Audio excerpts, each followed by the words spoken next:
Já. En þá býð ykkur velkomin til fundar. Það 44. fundi sveitarstjórnar á þingið var settur. Byrja því að gefa þér orðið sveitarstjórn til þess að fara yfir nokkur atriði og daglega rekstri. Gjörðu svo vel. Takk fyrir það, Oddviti. Það sem efst á baugi núna þessa dagana undirbúningur framkvæmda fyrir fyrsta áfanga við endurnýjun skólahúsa hérna á Hellu. Og þar sem sé útboð í gangi og fyrir fyrsta áfanga og því sem sé það opið til 18. febrúar og það þegar búið að sækja gögn og nokkrir aðilar, þannig að það áhugi fyrir þessu. Og síðan verið að vinna í undirbúningi fyrir fullnaðar hönnun annars áfanga sem þetta á eftir að koma fyrir sveitarstjórn og ákveða hvernig verður farið í það og afmarka fjármuni í það endanlega, en við erum að vinna samkvæmt því sem að við ákváðum fyrir hér í haust og þeirri tímalínu, þannig að við erum komin fullt í það að undirbúa það, þannig að það sé hægt að leggja það fyrir sveitarstjórn. Þetta nú það sem nú skiptir mestu máli og sömuleiðis vil ég nefna að tónlistarskólinn, grunnskólinn og leikskólinn að tala saman að efna til skólahátíðar þegar þetta fer nú á stað hjá okkur og geta þá nota tækifærið og kynnt fyrir fólki, íbúum og skólafólkinu sem sé þessar framkvæmdir sem eru framundan á næsta árum, geta verið með sem sé teikningar og kynningu bara á þessu og mann sjá fyrir sér að það geti jafnvel verið í íþróttahúsinu þar sem að matsalurinn var áður, það gott pláss þar og hægt að setja þar upplýsingar og kynningar og þau að vinna þessu og finna góðan tíma í þetta núna þegar vonandi fyrir að lagast þetta sem að mann varla nennir að tala lengur, COVID-19 vesen allt saman. En allir orðnir dauðlegir á, en sem betur fyrir erum við held ég á útleið úr því. Eða ætla hann að segja sóttvarnar yfir það.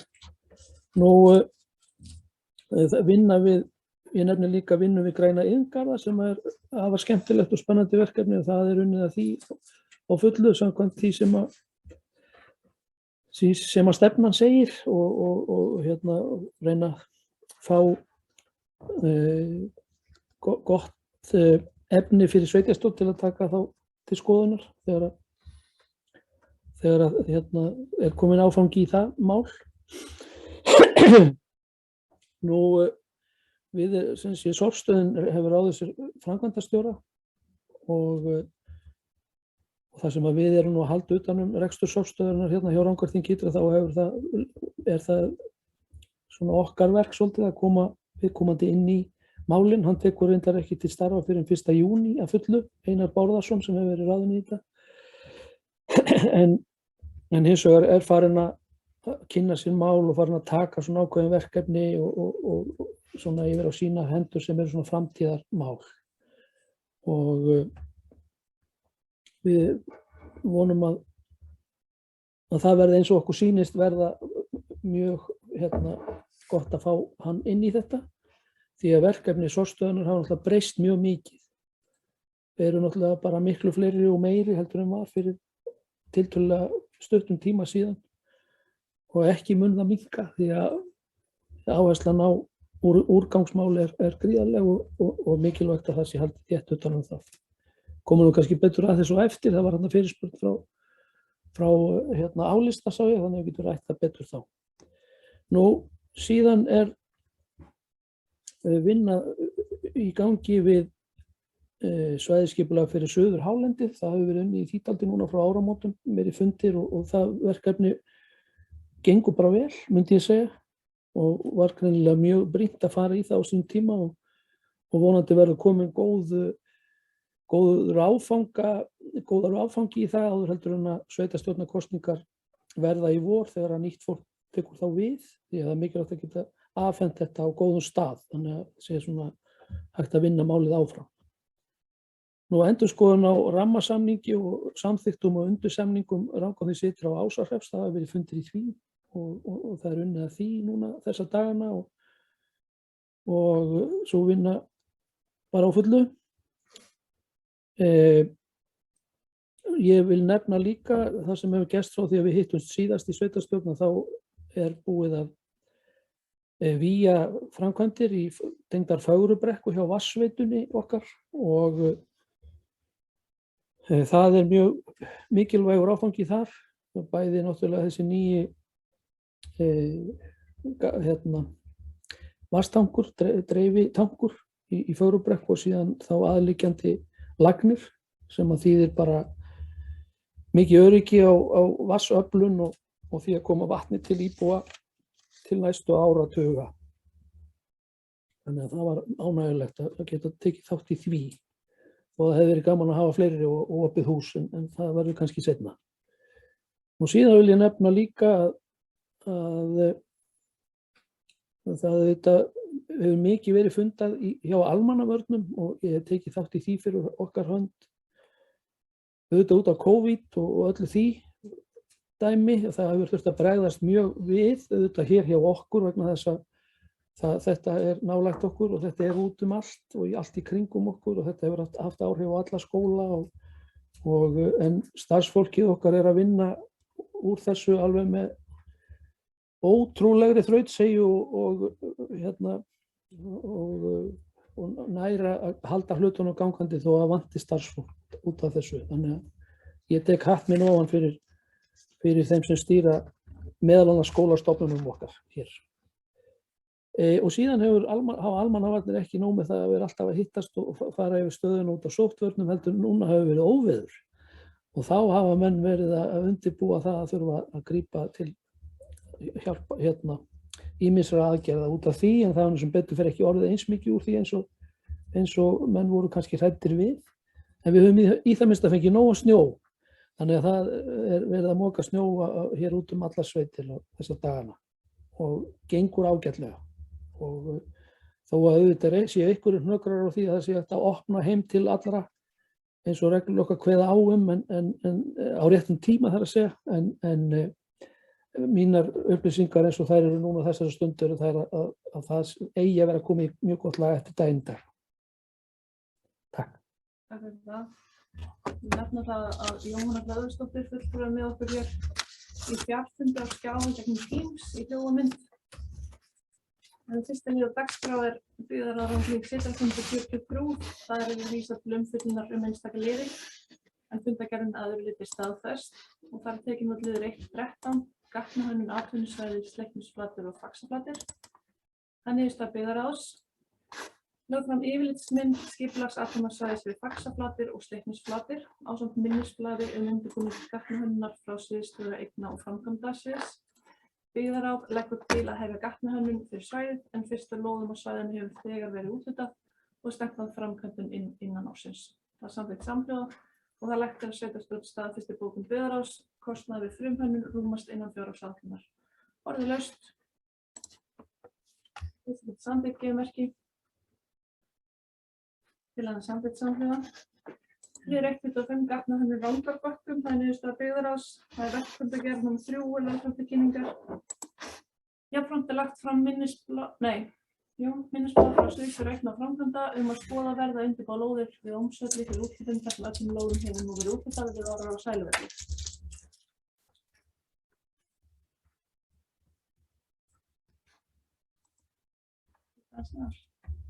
Það samþykkt samhljóða og það lagt til að sveitarstjórn staðfesti bókun byggðaráðs.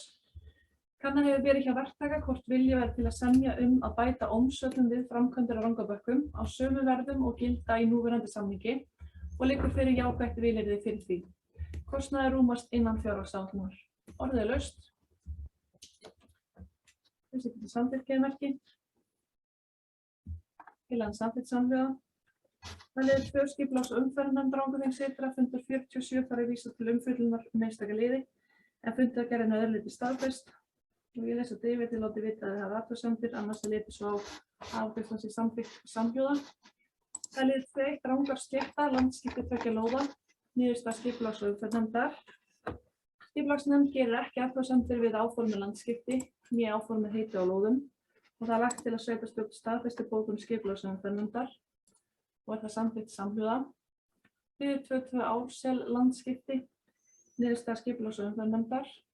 Skipulagsnefnd gerir ekki athugasemdir við áform um landskipti, né áform með heiti á lóðum og það lagt til að sveitarstjórn staðfesti bókun skipulags- og umferðarnefndar. Og er það samþykkt samhljóða. Liður 2.3 Reynifell 7B og 9D, uppfærsla á afmörkun samruna lóða, niðurstaða skipulags- og umferðarnefndar. Skipulagsnefnd gerir ekki athugasemdir við áform um landskipti, né áform með heiti á lóð. Það lagt til að sveitarstjórn staðfesti bókun skipulags- og umferðarnefndar. Og er það samþykkt samhljóða. Liður 2.4 Hægiland með landnúmer 1783738 landskipti, lóðundir Spennistöð, niðurstaða skipulags- og umferðarnefndar.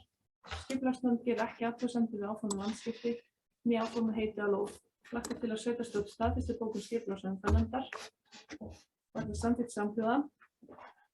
Liður 2.5 Landmannalegar mat á umhverfisáhrifum, niðurstaða skipulags- og umferðarnefndar. Skipulags- og umferðarnefnd fjallaði viðbrögð við umsögnum umsagnaraðila við matsáætlun vegna þjónustumiðstöðvar í Landmannalögum. Skipulags- og umferðarnefnd samþykkir fyrirliggjandi skjal og leggur til að það verði sent til afgreiðslu Skipulagsstofnunar. Það leggur til að sveitarstjórn staðfesti bókun skipulags- og umferðarnefndar. Og er það samþykkt samhljóða. Liður 2.6 Kjarraldar 4 umsögn byggingaráform og byggingarleyfi, niðurstaða skipulags- og umferðarnefndar. Skipulagsnefnd leggur til að beiðni lóðar hafi verið samþykkt og að gerð verði nauðsynleg breyting á deiliskipulagi því samhliða. Nefndin leggur til að fallið verði frá kröfu um grenndarkynningu þar sem breytingin er ekki talin hafa áhrif á lágmarksfjarlægðir á milli húsa. Það lagt til að sveitarstjórn staðfesti bókun skipulags- og umferðarnefndar. Og er það samþykkt samhljóða. Liður 2.7 Lagning ljósleiðarastrengs frá Þorlákshöfn í Landeyjasand, niðurstaða skipulags- og umferðarnefndar. Skipulagsnefnd telur að greinilega sé brugðist við þeim áhrifum sem umrædd framkvæmd kunni hafa á umhverfi sitt með þeim hætti að ekki verði veruleg neikvæð áhrif að ræða. Skipulagsnefnd telur að fullnægjandi grein sé gerð fyrir framkvæmdinni í framlagðri greinargerð með tilkynningunni. Umhverfisáhrif hafa verið lágmörkuð með fullnægjandi mótvægisaðgerðum og vöktun. Skipulagsnefnd telur því að umrædd framkvæmd skuli ekki háð mat á umhverfisáhrifum. Framkvæmdin er háð framkvæmdaleyfi sveitarstjórnar. Það er lagt til að sveitarstjórn staðfesti bókun skipulags- og umferðarnefndar. Yngvi. Já, ég ætlaði bara að láta vita því eða tala um það að áður en að framkvæmdaleyfi verður gefið að eins og staðan er í dag með þetta, þá hefur ekki verið talað við landeigendur þessa leið sem þeir ætla að fara fyrir framan í Þykkvabæ. Þetta er reyndar í óskiptu landi en þetta er eign jarðanna og þannig að þeir komast ekki, mér finnst þetta svona frá þeirra sviði ætla að fara að byrja án þess að vera búin að ganga frá málum við landeigendur. Mér finnst þetta svolítið svona vafasamt hjá þeim, af því að þeir þurfa náttúrulega að ganga frá lausum endum fyrst. Það ætlaði bara að vekja athygli á þessu áður en að verður farið í framkvæmdaleyfi. Það þarf að benda þeim á það að klára málin með lagnarleiðir. Takk. Takk fyrir það, Yngvi. Þetta er samþykkt samhljóða. Liður 2.8 Árbæjarhjáleiga 2 breyting á deiliskipulagi, niðurstaða skipulags- og umferðarnefndar. Skipulagsnefnd leggur til að veitt verði heimild til breytingar á gildandi deiliskipulagi. Nefndin telur að óverulega breytingu sé að ræða þar sem breytingi víkur að engu leyti frá notkun, nýtingarhlutfalli, útliti eða formi viðkomandi svæðis. Nefndin leggur því til að farið verði málsmeðferð samkvæmt 2. málsgrein 43. greinar skipulagslaga nr. 123/2010 og að fallið verði frá kröfum grenndarkynningu þar sem breytingin hefur engin áhrif á aðra en eigendur. Það er lagt til að sveitarstjórn staðfesti bókun skipulags- og umferðarnefndar. Var það samþykkt samhljóða. Liður 2.9 Skjaldsteinshöfði 1C og fleiri deiliskipulag, niðurstaða skipulags- og umferðarnefndar. Skipulagsnefnd telur að búið sé að bregðast við öllum framkomnum athugasemdum og leggur til að tillagan verði send Skipulagsstofnun til afgreiðslu. Lagt er til að sveitarstjórn staðfesti bókun skipulags- og umferðarnefndar. Var það samþykkt samhljóða. Liður 2.10 Rangá veiðihús deiliskipulag, niðurstaða skipulags- og umferðarnefndar. Skipulagsnefnd samþykkir tillöguna og leggur til að hún verði send Skipulagsstofnun til afgreiðslu. Og það er lagt til að sveitarstjórn staðfesti bókun skipulags- og umferðarnefndar. Var það samþykkt samhljóða. Liður 2.11 Hamarsholt deiliskipulag, niðurstaða skipulags- og umferðarnefndar. Skipulagsnefnd samþykkir tillöguna og leggur til að hún verði send Skipulagsstofnun til afgreiðslu. Og það er lagt til að sveitarstjórn staðfesti bókun skipulags- og umferðarnefndar. Var það samþykkt samhljóða. Liður 2.12 Fossabrekkur, niðurstaða skipulags- og umferðarnefndar. Skipulagsnefnd fjallaði framkomnar athugasemdir og ábendingar. Nefndin telur að búið sé að bregðast við öllum framkomnum athugasemdum og leggur til að tillagan verði send Skipulagsstofnun til afgreiðslu. Jafnframt verði þeim sem gerðu athugasemdir, bæði við lýsingun og tillöguna, send viðbrögð sveitarstjórnar. Lagt til að sveitarstjórn staðfesti bókun skipulagsumferðarnefndar og er það samþykkt samhljóða. Liður 2.13 Leirubakki deiliskipulag frístundalóða. Niðurstaða skipulagsumferðarnefndar. Skipulagsnefnd telur að tiltekið ákvæði í kafla 222 í greinargerð aðalskipulags Rangárþings ytra 2016 til 2028 sem óskar að breytingar á sé haldið miklum annmörkum og geti hindrað eðlilega uppbyggingu á skilgreindu frístundasvæðum í sveitarfélaginu. Algengt er að hver kaupandi kaupi nokkrar lóðir saman og því óljóst hvort eða hvenær verði byggt á þeim öllum. Nefndin leggur til í sveitarstjórn að breyta í orðalagi viðkomandi ákvæðis þar sem orðin hafa verið byggðir verði felld út og orðin hefur verið ráðstafað sett í staðinn. Engar aðra breytingar verði gerðar á viðkomandi ákvæði. Nefndin telur þessa breytingu minniháttar og leggur til að farið verði málsmeðferð eins og óverulega breytingu á aðalskipulaginu sé að ræða. Jafnframt leggur nefndin til að landeiganda verði heimilt að leggja fram nýtt deiliskipulag af tilteknu svæði í samræmi við framlögð gögn. Þegar fyrir liggur staðfesting á að 2/3 hlutar svæðisins hafi verið seldir eða ráðstafað. Nefndin telur þó ekki ákjósanlegt að tengja viðkomandi svæði við núverandi frístundasvæði fjallalands, heldur skuli reynt að haga aðgengi þannig að svæðin verði aðskilin eins og kostur er. Nefndin leggur til að fallið verði frá kynningu og lýsingar þar sem skipulagsáætlun samræmist stefnu aðalskipulagsins hvað varðar landnotkun. Lagt er til að sveitarstjórn staðfesti bókun skipulags- og umferðarnefndar. Yngvi. Já, ég ætlaði bara að grípa fram fyrir hendurnar á Halla. Sko, af því að við komum með þessa breytingu þarna, eða tillögu að breytingu í reglunni, þá held ég að við þurfum að taka það fyrir. Aðeins og allavega í okkar reglum hvort við gerum það á þessum fundi eða næsta, en allavega að breyta þessu orðalagi. Við þurfum að gera það upp á sem sagt að hefur verið ráðstafað eða hefur verið byggt. Við þurfum allavega að breyta þessum reglu og þannig að það verði minna vesen í framtíðinni. Það er náttúrulega bara mjög ljóst að ef að fólk er að kaupa kannski 3-4 lóðir þá byggir bara á einni, en ætla bara að eiga hitt sem öll svæði og þá kannski er búið að ráðstafa öllu svæðinu þó að það séu ekki risin nema bara 25% eða 30% af húsunum. Þá náttúrulega verða menn að fá leyfi til þess að skipuleggja næsta svæði, sko. Þannig að þetta er bara, af því að þetta er bara minniháttar breyting að gera þetta er bara, og við þurfum bara að vinna þetta. Bara vekja athygli. Svo ætlaði ég aðeins að ég bara misti af því þú varst byrjuð að lesa með svæði fyrir ofan þarna Fossabrekkurnar. Af því að það talaði sko, þeim verið kynnt viðbrögð sveitarstjórnar og það er bara spurning hvort við þurfum ekki aðeins hefðum ekki aðeins þurft að ræða. Eins og ég líti á þetta, þá erum við þarna að lenda svæði eða með það að fara í þessa skipulag og framkvæmdir, þá erum við að gera það til þess að reyna að vernda svæðið og hlífa því og þá það er náttúrulega og það virðist vera ótrúlega sem sagt þannilega jákvæðar umsagnir þetta sem komu og við náttúrulega þurfum bara að leggja áherslu á það í okkar viðbrögðum allavega sveitarstjórnar að við séum með það sem framtíðarsýn að vernda svæði sem mest, gera það samt aðgengilegt en að það sé gert þannig að svæði sé verndað. Takk fyrir það, Yngvi. Haraldur? Já, það er það sem Yngvi á við þarna í samvændi þeirra málið með Rangárþing, að það er náttúrulega bara orðalagið í aðalskipulaginu, við þurfum náttúrulega að fara yfir það, það er greinilega á ekki sérstaklega vel við þarna og náttúrulega alveg sjálfsagt að gera það held ég. En svo varðandi náttúrulega þessar Fossabrekkur, jú, auðvitað, það er náttúrulega bara megin stefið í okkar starfi þarna, það er að vernda þetta. Það er bara það sem við erum að reyna. Takk fyrir það. Það er sem sagt lagt til að sveitarstjórn staðfesti þessa bókun skipulags- og umhverfisnefndar. Og það er samþykkt samhljóða. Þá er komin í lið 3, fiskiræktun í efri hluta Eystri Rangár til afgreiðslu. Sveitarstjórn hefur fjallað málið á 3 vinnufundum þann 7.1.2022, 7.2.2022 og 8.2.2022. Hefur meðal annars verið fundað með aðstandendum verkefni sem fiskirækt í efri hluta Eystri Rangár.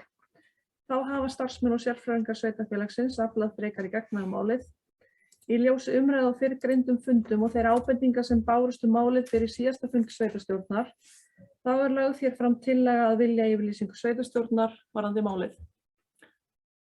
Sveitarfélagið Rangárþing ytra lýsir yfir vilja til þess að skipta upp jörðunum Fossi og Árbæ, þannig að meginhluti jarðalands hvorrar jarðar verða sér landnúmerum. Það land sem eftir stendur á hvorri jörð fyrir sig ber þá upprunalega landnúmerið og samkvæmt lögum þá fylgir veiðiréttur upprunalega jarðnúmerinu. Jafnframt lýsir sveitarfélagið Rangárþing ytra yfir vilja til að leigja félagi fiskirækt í efri hluta Eystri Rangár land það sem verður á upprunalegu landnúmerunum og leigunni fylgir aðgengi að efri hluta Eystri Rangár innan jarðanna og vilyrði leyfi fyrir lagningu á nauðsynlegum veiðislóðum gerist þess þörf með fyrirvara samþykki leyfisveitanda varðandi skipulag og umhverfismál. Er að ræða leigu til allt að 5 ára eða þar til kemur í ljós hvort áætlanir fiskiræktina muni ganga eftir og að uppfylltum ákveðnum skilyrðum varðandi árangur í fiskirækt er vilji til að framlengja leigunum til 30 ára.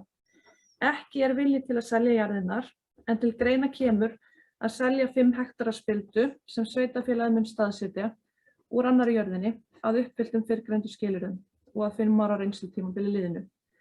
Kaupverð spilduna verði metið til þess hvöttum aðila sem báðir aðilar samþykkja og leiguverði upprunalegu jarðanna verði sömuleiðis metið með sama hætti. Orðið laust. Margrét Harpa. Já, takk fyrir þetta. Við fengum þessa bókun, eða drög að þessari bókun fengum við send seinni partinn í gær, 3:30 í gær. Var sendt á sveitarstjórn og við vorum beðin að segja okkar álit og koma með athugasemdir sem við gerðum hjá lista. Við lásum þetta yfir og fundum nokkur atriði sem við vildum koma með ábendingar sendum það inn núna í morgun til meirihluta eða bara á sveitarstjórn. Ég sé að það hefur ekki verið tekið, þetta er nánast orðrétt. Það er ein breyting sem hefur verið tekið tillit til. Það eru 2 orð öðruvísi í þessari bókun sem Oddviti var að lesa upp núna. En að öðru leyti eru þessi drög sem við fengum send 3:30 í gær, þau eru óbreytt. Við vorum með ýmsar athugasemdir með þetta. Svo komum við fram, við erum hlynnt þessum uppbyggingaráformum og það er mjög gott að þessir aðilar, að umsækjendum þeim líst vel á þessa leið. Mér finnst samt og okkur finnst þetta að við fengum lögfræðiálit á hvort þessi leið væri fær. Við fengum það fyrst í hendur á mánudagsmorgun og það eru á sér skýringar að þetta kemur svona seint. Það er sem sagt, voru skýringar sem fylgdu því, COVID, eins og margt annað og það setur oft strik í reikninginn. En þannig að tíminn í þessu er náttúrulega svolítið brattur. Við fundum sjálf þarna í kjölfar þessa lögfræðiálits, fundum stuttan fund á mánudagsmorgun sem við ræddum þetta, ákveðum að bera þetta undir og funda með umsækjendum sem við gerðum á þriðjudagsmorgun vissulega. Og það, eftir jákvæð viðbrögð þá, gerum viljayfirlýsingu. Það væri líklegast næsta skref. Ég hafði samt orðað við þá hvort það væri ekki nokkuð bratt að ætla sér að semja viljayfirlýsingu fyrir daginn í dag. Þetta er hratt ferli, hvort það væri ekki nokkuð bratt að ætla sér að semja viljayfirlýsingu og benti jafnframt á hvort það væri nú ekki rétt að kynna þetta fyrir til dæmis gjaldskila nýtiréttarhöfund, upprekstrar aðilum, gjaldskiladeild. Því að þó svo að þetta er náttúrulega allt annað heldur en lá hérna fyrir í desember. Ég fekk ekki viðbrögð með það, eða ég fekk rauninni bara þau viðbrögð og það væri bara algjörlega óþarft að kynna þetta fyrir þeim sem að hafa rétt þarna. Að mínum að það er ekki svo. Ég held hreinlega og ég lagði það til svona fyrir fund. Ég nefndi þá hugmynd hvort það væri rétt að fresta afgreiðslu kynna sem sagt, allavega funda með fjallskiladeild eða kynna þeim málið, fá álit og í kjölfarið að semja viljayfirlýsingu. Byggðarráð geti þess vegna gert þetta. Við getum þess vegna falið byggðarráð að gera það eftir 2 vikur. 2 vikur er ekki langur tími. Þessar athugasemdir sem við höfðum við þetta, það er til dæmis, ég veit ekki hvort ég fara að lesa þær allar upp, við væntanlega vonandi hafið þið skoðað þetta, en kannski hafið þið bara ekkert skoðað skjalið sem ég sendi og við lögðum vinnu í að gera. En sem sagt, til dæmis það við erum að tala hérna við erum að lýsa yfir að við viljum leigja félagi fiskira. Þetta er enn og aftur stendur enginn þarna bakvið. Við höfum ekkert, það þarf að tiltaka í svona, þú veist, hvaða félag er þetta, hvað er þetta? Og þótt að sé ekki búið að stofna félagið, þá hlýtur að þurfa að tiltaka einhverja aðila sem við erum að svona, lýsum yfir vilja að semja við, síðar meir. Það er, við nú við, já, svo því að við með þetta náttúrulega hérna, þetta eru nokkrar athugasemdir. Það er líka ekki ljóst til dæmis, það er talað hérna vilyrði fyrir veiðistígagerð. Það er ekki alveg ljóst einmitt hvort að sveitarfélagið ber eitthvað kostnað af því. Við höfum athugasemdir með það til dæmis að það þyrfti kannski einhvern veginn að hnýta þannig að sveitarfélagið myndi ekki bera kostnað af því að skipta veiðunum. Það þyrfti svolítið að vera svolítið á ljós á hreinu í þessari viljayfirlýsingu, hvar kostnaðurinn lendir.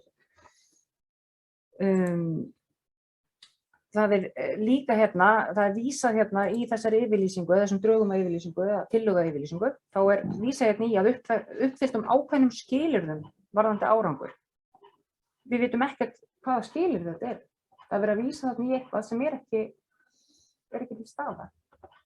Það er búið sérstakt að vera að vísa í hluti sem er ekki til staðar. Það er sama líka með það að vera að tala á þessu stigi í viljayfirlýsingu að tala það að eitthvað kaupverð, einhverja spildu og leiguverð jarða, það er eitthvað sem ætti að koma á seinni stigum.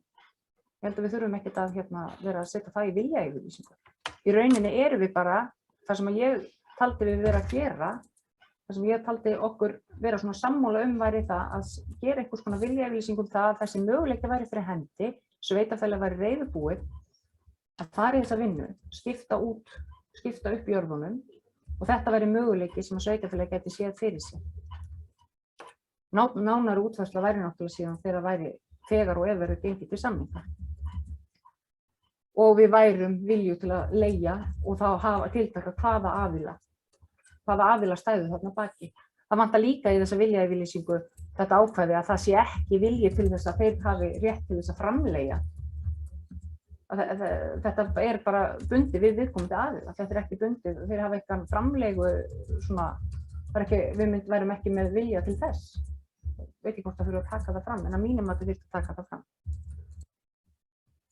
Þannig að, já, ég kannski bara óska eftir því, bara af hverju fengum við engin svör. Ég ítrekaði ósk mín að fá viðbrögð við þessum athugasemdum, fékk það ekki fyrir fund og mér finnst þetta svona sérkennileg vinnubrögð að það sé ekki svona allavega hlutirnir séu ræddir fyrir fund. Það er svona merkjum góð vinnubrögð að ræða hlutina, jú, fyrir fund, en vissulega líka getum við tekið þetta samtal á fundi og maður á alltaf að taka samtal á fundi líka.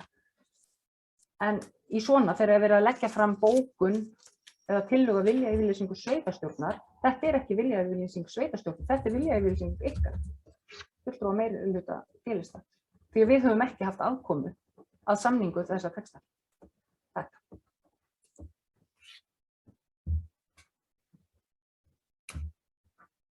Já, takk fyrir það. Það voru nokkur atriði þetta sem við erum búin að fara yfir, en þetta er svona það sem við töldum að hefði komið út úr þessum, það hefði komið út úr þessum vinnufundum okkar, þar sem að við vorum að ræða þetta og búin að fá mikið upplýsingum. Þú nefnir þarna fjallskilanefnd sem að það komu vissulega athugasemdir frá þeim fyrir síðasta fund, rétt fyrir síðasta fund, sem við teljum okkur vera einmitt búin að taka tillit til. Þær athugasemdir áttu við auðvitað þau drög að leigusamningi sem að lágu fyrir allar jarðirnar sem voru á desemberfundi. En það er auðvitað hægt að ræða þá hvenær sem svo sem, en okkur finnst það ekki stöðva svo sem þessa afgreiðslu á viljayfirlýsingu. Þetta er auðvitað ekki samningur sem slíkur og í samningi er tilgreint betur nánari atriði sem milli samningsaðila, en þetta talum við vera það sem hefur komið fram sem sagt á þessum vinnufundum og höfum rætt. Yngvi? Já, ég er best að ég fara aðeins að höggva í þetta líka svona Ganni. En sko ég hefði viljað sjá í þessu að nöfnin þeirra væru tekin fyrir, yfirlýsingin væri til þeirra eða einhvers þeirra í nafni einhvers óstofnaðs félag, en þeir eru í forsvari fyrir þetta væntanlega félag sem verður stofnað. Og svo til dæmis það sem að veiðislóðarnir voru, að þá verði orðalagið þannig að þeim verði heimilt að leggja veiðislóða og framlengja leigunni til allt af. Þannig að þá erum við ekki að segja að henni verður framlengt í 30 ár, heldur einfaldlega henni verður framlengt til allt af. En þá erum við líka að gera möguleikann að hafa hana styttri fyrir þá sem að taka við okkur. Þetta er mjög litlar breytingar en þær geta skipt gríðarlega miklu máli kostnaðarlega séð eða tekjulega séð. Því að ég spyr mig líka stundum sko ef að þetta gengur allt upp, þá náttúrulega vill maður sjá að sveitarfélagið hafi eitthvað út úr því sko. Og ég held að þeir séu búnir að í raun og veru að koma með, sko, það var náttúrulega í samningum komu ákveðin leiguverð inn frá þeim væntanlega og það skiptir engu máli hvort þetta er 10 hektarar sem þeir leigja eða allt ef að þeir höfðu aldrei ætlað sér að nýta neitt af hinu, þá eru þeir komnir þarna með tilboð leiguverð, sko. Þannig að við þurfum svo sem kannski ekkert að vera að hafa þetta kaupverð eða leiguverð verði metið. Það eru búnir að gera, eða búið að gera ákveðin tilboð í þessu.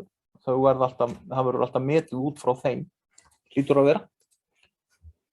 En svona, sko, við þurfum í raun og veru svolítið að vera varbergi gagnvart því að við séum ekki að binda hendur þeirra sem á eftir okkur koma og líka bara að við séum ekki að negla sjálf okkur í óþörfu.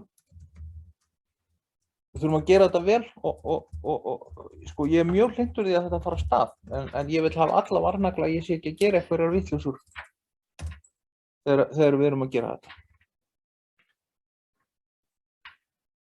Takk fyrir. Takk. Nei.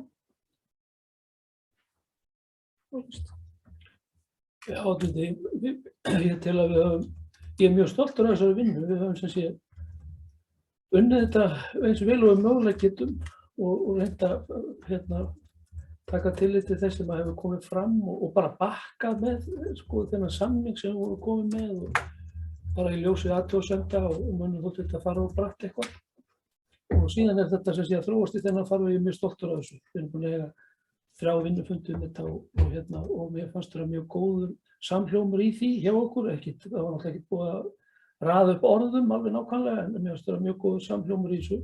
Og ég tek bara undir allt sem að Yngvi Harðarson segir. Mér finnst það vera til bóta þetta sem hann vil leggja til. Ég myndi vilja breyta þessu eins og hann leggur til. Takk, Haraldur. Kannski að gera bara smá hlé og breyta þetta Aðeins að við getum líka sko bara klára dæmið og falið bara að byggðarráði, það er ekki langt í byggðarráð að afgreiða málið þegar að búið er að gera. Við getum farið þá leiðina líka. Það er hálfur mánuður, það skiptir kannski ekki öllu máli ef við viljum fara þá leiðina. Já. Já, þá hafa verið gerðar breytingar á þessari viljayfirlýsingu sem ég les hér upp. Sveitarfélagið Rangárþing ytra lýsir yfir vilja til þess að skipta upp jörðunum Fossi og Árbæ, þannig að meginhluti jarðalands hvorrar jarðar verða sér landnúmerum. Það land sem eftir stendur á hvorri jörð fyrir sig ber þá upprunalega landnúmerið og samkvæmt lögum og fylgir veiðiréttur upprunalega landnúmerinu. Jafnframt lýsir Sveitarfélagið Rangárþing ytra yfir vilja til að leigja félagi fiskirækt í efri hluta Eystri-Rangár sem Lýður Skúlason, Guðmundur Ingi Hjartarson og Finnur Björn Harðarson eru í forsvari fyrir, land það sem verður á upprunalegu landnúmerunum. Leigunni fylgir aðgengi að efri hluta Eystri-Rangár innan jarðanna og fyrrgreindum aðilum veitt vilyrði leyfi fyrir að þeir leggi nauðsynlega veiðislóða gerist þess þörf með fyrirvara samþykki leyfisveitanda varðandi skipulag og umhverfismál. Að ræða leigu til allt að 5 ára eða þar til kemur í ljós hvort áætlanir fiskiræktina muni ganga eftir. Að uppfylltum ákveðnum skilyrðum varðandi árangur í fiskirækt vilji til að framlengja leigunni til allt að 30 ára. Ekki vilji til að selja jarðirnar en til greina kemur að selja 5 hektara spildu sem sveitarfélagið mun staðsetja úr annarri jörðinni að uppfylltum fyrrgreindu skilyrðum og að 5 ára reynslutímabili liðnu. Kaupverð spildunar verði metið af til þess hvörtum aðila sem báðir aðilar samþykkja og leiguverð upprunalegu jarðanna verði sömuleiðis metið með sama hætti. Þetta lagt hér fram og að jafnframt verði síðan máli kynnt fyrir hagsmunaaðilum í framhaldinu næstu viku. Margrét Arpa, gjörðu svo vel. Já, eitt sem við hnautum núna þegar ég lesa þetta enn einu sinni, hvort við eigum að setja inn eitt orð til viðbótar. Það hérna, jafnframt lýsir Sveitarfélagið Rangárþing ytra yfir vilja til að leigja félagi, hvort við eigum að setja þar inn óstofnuðu félagi fiskirækt. Af því að þetta ekki félag sem til þótt að þeir standi í forsvari fyrir, en þetta ekki stofnað félag. Við erum að vísa þarna í eitthvað sem ekki til. Myndi það gera eitthvað? Þetta ofar fyrir ekki, já, ofar á. Þetta þarna 4. línu, 4. og 5. línu. Leigja óstofnuðu félagi. Já, einmitt. Það ekki skýrara fyrir okkur, svo við séum ekki að vísa í það sem ekki til. Okay. Bæti því við. Einhverju fleiri? Nei, ég held ekki. Þá bið ég ykkur að gefa merki, þeir sem geta samþykkt þetta. Takk, þetta samþykkt samhljóða. Margrét Arpa. Já, takk fyrir þetta. Ég mynd bara það sem við ræddum í fundarhléi og ég lagði áherslu á við með það að það bara mikilvægt að kynna þetta hagsmunaaðilum núna sem allra fyrst bara að vita svona fyrir þá sem að eiga hagsmuni að gæta, þeir viti hvaða hugmyndir í gangi. Þannig að það bara, ég er mjög ánægð að það sé komið inn þegar við eigum að gera það, við eigum að vera upplýsandi og það ekki allir sem að lesa sig í gegnum einhverja vinnupunkta og fundargerðir. Það gott að eiga samtal. Við fengum harðar ábendingar í desember og já, þannig að ég bara mjög sátt við að þetta sé og vonast til að þessi kynning verði og maður fái að vita af henni og ég vil taka þátt. Takk. Takk fyrir það, Ingvi. Ég ætlaði bara aðeins að bæta við þetta og það er líka kannski mjög gott í því sambandi að þá fáum við inn punkta frá viðkomandi aðilum áður en að gengið verður kannski til endanlegra samninga. Sem getur verið gott að hafa til hliðsjónar í framhaldinu. Takk. Takk fyrir það. Þá förum við í næsta lið. Það er liður nr. 4, óskum leyfi frá störfum í sveitarstjórn. Steindór Tómasson óskar eftir leyfi frá störfum í sveitarstjórn, stjórn Húsakynna BS og Vatnsveitur Rangárþings ytra og Ásarhrepps BS út núverandi kjörtímabil. Fyrir liggur erindi frá Steindóri Tómasinni leyfi frá sveitarstjórnarstörfum vegna fæðingarorlofs frá 1. febrúar 2022 og út núverandi kjörtímabil. Það tillaga að sveitarstjórn samþykki leyfi samhljóða og eftirtalin taki sæti Steindórs í nefndum og stjórnum. Í byggðarráði verði varamaður Ingvi Harðarson, í byggðarsamlaðinu Odda BS verði varamaður Jóhanna Hlöðversdóttir, Húsakynnum BS verði aðalmaður Ingvi Karl Jónsson og varamaður Jóhanna Hlöðversdóttir. Í Vatnsveitur Rangárþings ytra og Ásarhrepps BS verði aðalmaður Ingvi Harðarson og varamaður Margrét Harpa Guðsteinsdóttir. Í skipulagsumferðarnefnd verði varamaður Jóhanna Hlöðversdóttir og í stýrihópum heilsueflandi samfélag kom inn Jóhanna Hlöðversdóttir. Orðið er laust. Margrét Harpa. Já, takk. Eitt kannski, þetta eru meiri hrókeringar heldur en bara sæti Steindórs, því að það náttúrulega stundum í þessum, það var til dæmis eins og Ingvi Karl var varamaður í húsakynnum, en hann verður aðalmaður fyrir upp, þannig að þetta eru hrókeringar. Veit ekki hvort að ég tala að þetta eftir talda breytingar verða á nefndarskipan. Af því að það eru aðeins breytingar í vara og aðalmönnum. Já, breytum því. Já, ok, takk. Þessi getur samþykkt þetta geimmerki. Til að samþykkt samhljóða og D-listi vill ætla að bóka hér að fulltrúar D-lista vil nota tækifærið þar sem Steindór Tómasson verður í leyfi þar sem eftir lifir kjörtímabilsins að þakka honum fyrir samstarfið í sveitarstjórn þessi síðustu 4 ár. Björk Brytarsdóttir, Haraldur Eiríksson, Hjalti Tómasson og Ágúst Sigurðsson. Liður 5 aðgerðaáætlun Suðurlands í sorpmálum. Í samræmi við ákvæði 6. grein laga nr. 55/2003 og samkomulag frá 15. maí 2009 hefur samstarfsvettvangur Sorpu BS, Sorpurðunar Vesturlands HF, Sorpstöðvar Suðurlands BS og Kölku Sorpeyðingarstöðvar SF unnið tillögu að nýrri svæðisáætlun meðhöndlun úrgangs á starfssvæði samlaganna 4 fyrir tímabilið 2022 til 2033. Það kemur til staðfestingar og það er lagt til að sveitarstjórn Rangárþings Sytra staðfesti svæðisáætlunina fyrir sitt leyti. Orðalaust. Þessi getur samþykkt geimmerki. Til að samþykkt samhljóða. Liður 6. Erindi vegna fyrirkomulags þjónustu barnaverndar. Sveitarfélag Hornafjörður óskar eftir samræði framtíðar fyrirkomulag þjónustu barnaverndar.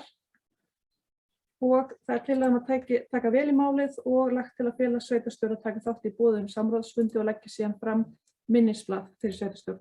Orðalaust. Ingvi? Já, mér líst mjög vel á þetta og vil endilega við skoðum þetta með mjög opnum huga. Ég held að til lengri tíma litið þá gerir þetta bara gott hjá okkur að vera í stærra samhengi og þá kannski með öflugri vinnuteymi í þessu. Eftir því sem við erum fleiri við þetta, þeim betur ættum að geta unnið þessi mál. Takk. Takk. Ágúst.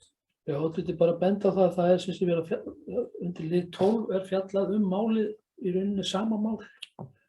Þannig að bara svona benda á það. Það er ekki fleiri þeir sem geta samþykkt geimmerki. Samþykkt samhljóða. Liður 7 stefna þjónustustig í byggðum og byggðarlögum sveitarfélags. Með lögum nr. 96/2021 var gerð breyting á sveitarstjórnarlögum nr. 138/2011 þannig að nú ber sveitarfélögum samhliða gerð fjárhagsáætlunar að móta stefnu fyrir komandi ár og næstu 3 ára eftir það þjónustustig sem sveitarfélagið hyggst halda uppi í byggðum og byggðarlögum fjarri stærstu byggðarkjörnum viðkomandi sveitarfélags. Við gerð og mótun stefnunnar skal sveitarstjórn hafa samráð við íbúa sveitarfélagsins. Og það er lagt til að fela byggðarráði að undirbúa vinnu við mótun stefnunnar og leggja fram tillögu að vinnulagi á næsta fundi sveitarstjórnar. Orðalaust. Þessi geta samþykkt geimmerki. Það er samþykkt samhljóða. Þá liður 8 erindi og fyrirspurnir frá álista. Það er yfirlit gatnagerðargjöld 2012 til 2021 og fyrirspurnir. Hér eru lögð fram svör fyrirspurn álista gatnagerðargjöld frá síðasta fundi sveitarstjórnar og einnig lagðar fram eftirfarandi nýjar fyrirspurnir. Viljið þið fylgja þessu eftir eitthvað sérstaklega? Fyrirgefum, var þetta 9? 8. Við erum enn í 8 þá 8-1. Já, nýjar fyrirspurnir. Nýjar fyrirspurnir. Já. Einmitt. Nýjar fyrirspurnir. Já. Kannski bara, sem sagt, við erum búin að vera skoða svolítið sorpstöðina, sorpstöður Rangæinga og bara mjög spennandi að sjá hvað það er í gangi. Okkur langaði bara að fá aðeins kynningu og umræður hvar vinnan til dæmis við breytt, hvort það sé einhver endurskoðun í gangi, að við vitum að það er endurskoðun í gangi varðandi sorphirðuna, hvar sú vinna sé stödd, hvenær er áætlað að niðurstaða fáist í það eða einhver svona kynning á því. Og eins líka það er náttúrulega búið að ráða núna nýjan starfsmann af þeim, framkvæmdastjóra, hvort hann sé tekinn til starfa og hvort það sé einhverja breytingar með honum.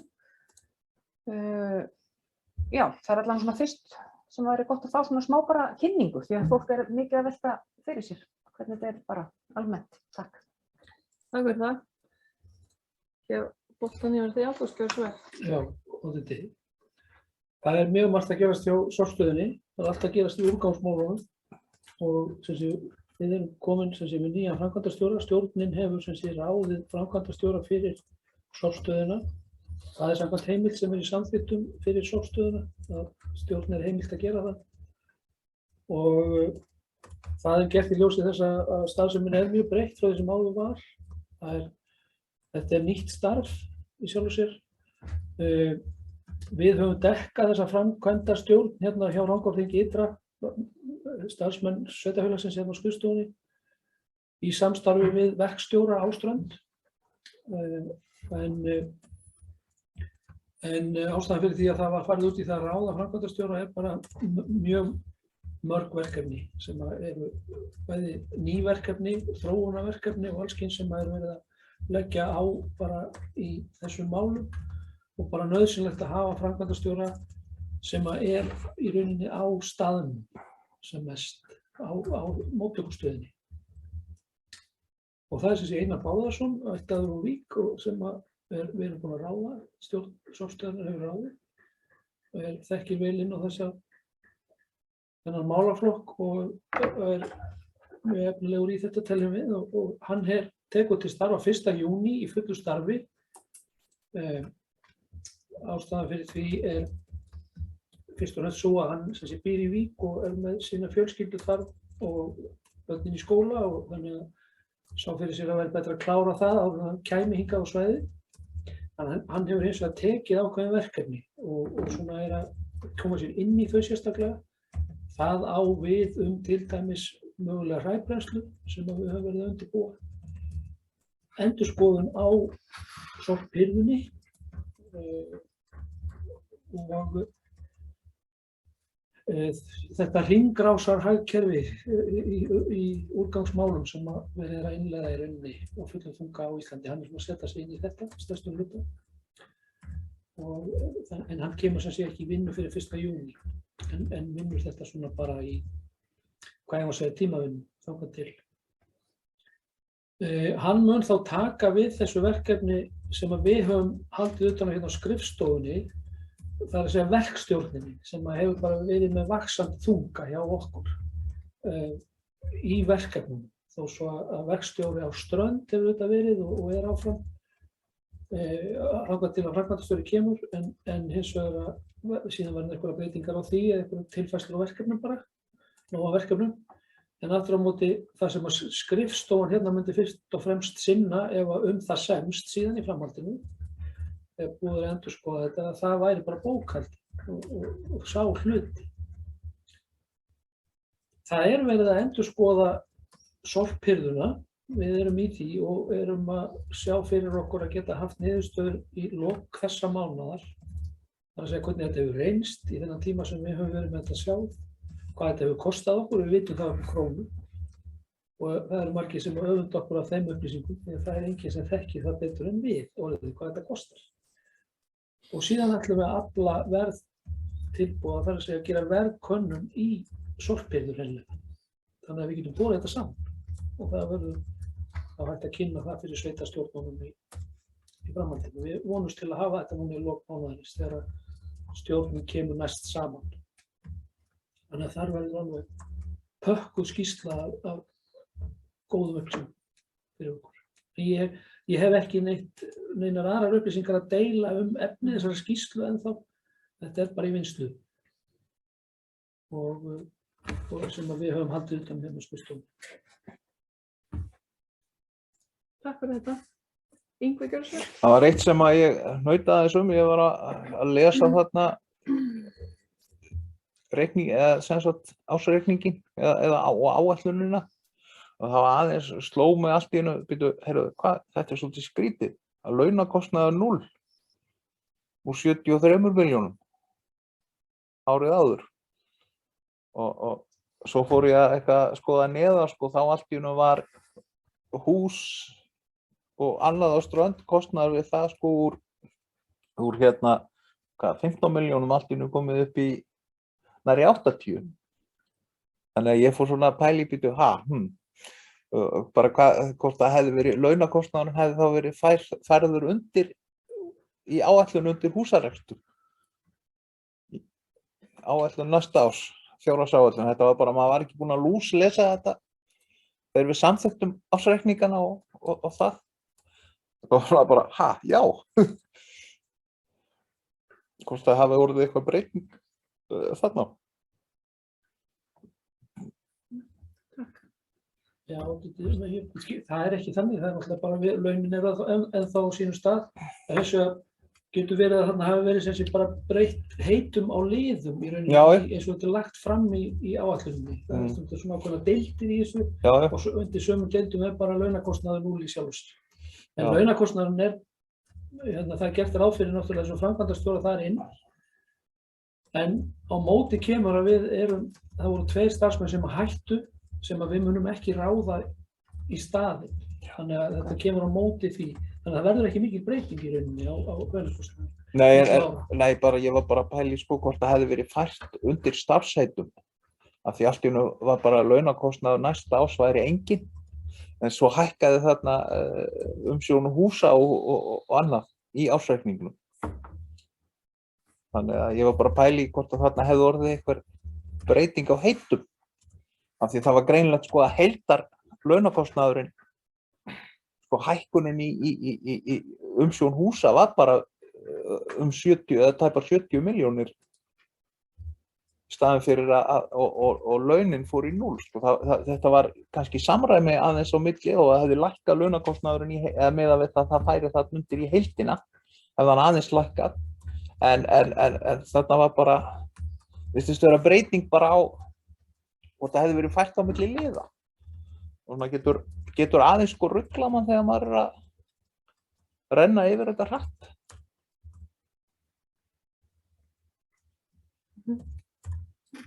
Já, það er bara sjálfsagt að fara yfir það, hvort heldur sem er með bara þér, Yngvi, eða taka það sérstaklega upp og bara kynna það betur ef það er eitthvað villandi. En það er ekki neinar breytingar á rekstrinum. Nei, ég sá það alveg fjárhagslega en bara málið var það bara, ég var bara af því af hverju launa, það hefði verið komið þarna bara 0 krónur í launakostnaði. Það hlýtur að vera framsetning á fjárhagsáætluninni sem er þessu öðruvísi, það núna heldur við fyrir. En ég skal bara kynna það betur. Ég vissi það að það væri ekki svo gott að launakostnaðurinn þarna væri komin í 0. Nei. Það hefði verið alveg frábært fyrir sveitarfélagið. Flott. Margrét. Já, takk. Bara gott að fá þetta yfirlit. Mér finnst þetta upplýsandi og ég hlakka til að sjá bara þessa útkomu á sorphirðinu og þess aftar. Kannski eitt sem að mig langar líka að forvitnast hvernig sorphirða hafi einmitt gengið núna. Ég veit náttúrulega að hafa verið einhverjar tafir vegna veðurs og svona en er ekki almennt ánægja með sorphirðu og eins líka fyrirkomulag gámaplana. Er þetta ekki bara nokkuð svona í lagi? Og sitt sýnist kannski hverjum hversu ofta á að sækja og hversu víða gámaplana eigi að vera. En er reynslan af þeim ágætt núna, það sem allt sem komið er? Takk fyrir það. Það var minnst að samkvæmt mínum upplýsingum en sveitarstjóri getur kannski bætt eitthvað þar við þegar hann hefur frekari upplýsingar varðandi hvernig sorphirða hefur gengið og svona upplifun íbúa af sorphirðu. Já, það er náttúrulega sorphirðan gengur ágætlega og hún gengur vel þegar það er mikill snjór og tunnur eru fastar og svona. En hún gengur ágætlega, bílarnir eru ekki að bila eða neitt slíkt, þetta gengur ágætlega. En auðvitað sitt sýnist hverjum hvernig þjónustan er. Hins vegar finnst mér að það sé orðið mikið meiri skilningur á þessu. Þessari áherslu á að flokka, þessari áherslu á að á grenndarstofunum sé flokkað vel og það sé ákveðin takmörk á því hvað sé hægt að setja í gáma. Það var í upphafi þegar til dæmis setja þrengingar í götin og gámunum, það var óánægja með það hjá sumum. En það er miklu meiri skilningur á því, finnst mér. og síðan náttúrulega mjög stór breyting núna þegar eru komin þessi aðgangskort eða klippikort á strönd. Það er að segja þegar íbúar hér eða fasteignaeigendur koma á strönd þá eru þeir með sitt kort bara og hafa þannig aðgang að sorpmóttökunni, greiða fyrir það bara með gjöldum á hverju ári en þurfa ekki að greiða neitt meira og við getum þá haft algjörð eftirlit með því að það sé ekki að koma aðilar utanfrá sem eru þá að koma með sorp sem þeir afsetja hér að þess að þurfa að greiða neitt fyrir það. Þannig að það er mjög mikil breyting og það byrjaði núna áramót og það gengur bara trúlega vel. Auðvitað á þess að reyna á það í vor og sumar þegar það kemur miklu meira þarna inn, en hingað til hefur það bara gengið ágætlega. En eitt af því sem okkar fólk á strönd og nýr framkvæmdastjóri er að skoða það með aðgengi, eða sem sé aðgangsstýringu, þeir eru mjög margir að koma og þannig að það verða eitthvað breytingar á því, það er til að gera það skipulegar. En sorpið það gengur ágætlega. Ég held ekki alveg fullyrt að þó séu þetta einhverjar undantekningar. Stundum gerist það til dæmis að lífræna tunnan litla eða hólfið sem í tunnunum fer bara í sorpbílinn vegna þess að það hefur sett í ranga tunnu eða konu undir einhverja pappíra eða plast eða eitthvað slíkt. Það gerist einstaka sinnum. En þetta þarf líka að endurskoða. Er þetta þá svona til framtíðar eða sjáum fyrir okkur að breyta því? Síðan náttúrulega varðandi lífræna úrganginn að þá erum við í mjög spennandi verkefni að vinna með Bokasi aðferð sem hefur gengið alveg glimrandi vel í svona litlum skala. En nú stendur til að meta hvort að við eigum að fara í stærri skala. Þetta verður fyrir bara alla sýsluna eða fyrir öll sveitarfélög, ekki bara fyrir 50 heimili sem voru að prófa þetta. Og það, þá ættir að koma í ljós hvernig það gengur. En frábæra niðurstöðu hingað til og til dæmis mælingar á E. coli og slíku, það er alveg ótrúlega flott úr þessu. Og ef við getum farið í þá aðferð þá þurfum við að spara okkur það að þurfa að keyra lífræna úrganginn eitthvað annað, setja hann þar í eitthvað vinnslu. Þetta nýta hann bara á staðnum eða innan héraðs. Ég býst við að það muni koma í ljós núna á næstu vikum, hvað verður hægt að gera í því sem næsta skref. Þannig að, og síðan er alltaf eitthvað að frétta af auðvitað í hvaða farveg úrgangurinn okkar fer. Við erum alltaf að leita að hagkvæmustu leiðunum. Við höfum verið að skipta mest við Terra hingað til. En þetta er að breytast. Hvað er best að gera við plastið og við erum bara með augun opin fyrir því alveg sífellt. Hvert er best að standa hagkvæmast og auðvitað erum við hugsa líka að það sé þá gert við þetta eitthvað sem er gott fyrir hringrásarhagkerfið í úrgangi. Almennt sé gengur það vel. Takk fyrir. Takk fyrir flott. Já, takk. Enn og aftur, þetta er bara flott umræða og mín tilfinning er svo sem þetta. Það sýnist hverjum allt þetta en ég held þetta sé bara við séum að standa okkur allþokkalega í þessu. Enn og aftur líka bara minna maður á að við þurfum okkur líka bara að vera mjög duglega sorpstöðin að vera duglega í að veita upplýsingar bæði hvernig á að flokka og einmitt líka við hennar kostnað við ruslið. Ruslið er verðmætt, það er hægt að gera rosalega góða hluti þar með því að reyna að flokka vel og svona, reyna að ná niður þessum kostnaði. Og ég þreytist ekki á að benda fólki á það sem að kannski einmitt er að býsnast yfir þessari flokkun og svona, það er kannski ekki margir lengur. En maður svona gerir fólki grein fyrir því að þetta séu verðmæti og þetta er kannski lítil fyrirhöfn sem að tiltölulega lítil fyrirhöfn sem að samt er sparnaður þá og hagkvæmni og bara betra fyrir umhverfi. En það þarf einmitt að vera stöðugt að veita upplýsingar og að vera duglegt að auglýsa og það sé aðgengilegt hvernig á að flokka, hvaða úrgangur má koma og á hvaða hátt og hvernig á að gera þetta. Takk. Takk fyrir. Og síðan þarna fyrirspurnir, það er 8.2. Hefur sveitarfélag innheimt tekjur af efnistöku í aldamótaskógi? Ef svo hversu miklar tekjur hefur sveitarfélag haft af efnistökunni á ári undanfarin 4 ár? Og það til að sveitarstjóra verður bara að fara að taka saman undan upplýsingar og leggja fram á næsta fundi sveitarstjórnar. Og 8.3 þar framhaldsfyrirspurn greidd gatnagerðargjöld. Eru þetta full gatnagerðargjöld eða afsláttur veittur af gjöldum af einhverjum lóðum? Ef svo hvað afsláttur var veittur og hver veittan? Og sveitarstjórar falið að taka til umbeðnar upplýsingar og leggja fram á næsta fundi sveitarstjórnar. Þetta var A-liður. Og síðan B-liður undir þessu 8.3. Ný samþykkt byggingargjöld tók gildi 14. október 2021. Hvaða lóðir á þessu yfirliti greiða til nýrri gjaldskrá? Og þar svar sveitarstjóra það búið að bæta inn skýringu í skjalið þar sem að þetta kemur fram. C-liður að það óskað eftir yfirliti yfir kostnað við gatnagerð í framkvæmdir ekki viðhald fyrir árin 2013-2021 og þá sundurliðan kostnað við einstakar götur á þessu tímabili. Og það til að sveitarstjórnar eru falið að taka saman þessu upplýsingar og leggja fram á næsta fundi sveitarstjórnar. Einhver athugasemdir við þetta? Margrét Harpa? Já, kannski bara athuga með það. Fylgir þá nýtt skjal? Það er það sem sagt, ég var ekki búin að sjá nýtt skjal fyrir fund. Ég að fletta því upp, já. Það gerir eiginlega, já, hérna með skýringu sé í fundakortinu. Ok, bara það fylgi. Og ekki rétt skili hjá mér í þessu yfirliti sem var lagt fram gatnagerðargjöld að þetta einmitt greidd gatnagerðargjöld. Þessi tala sem þarna uppgefin, það það sem að viðkomandi, það sem sveitarfélagið hefur innheimt. Þetta ekki einhver álögð eða eitthvað svona, þetta greidd.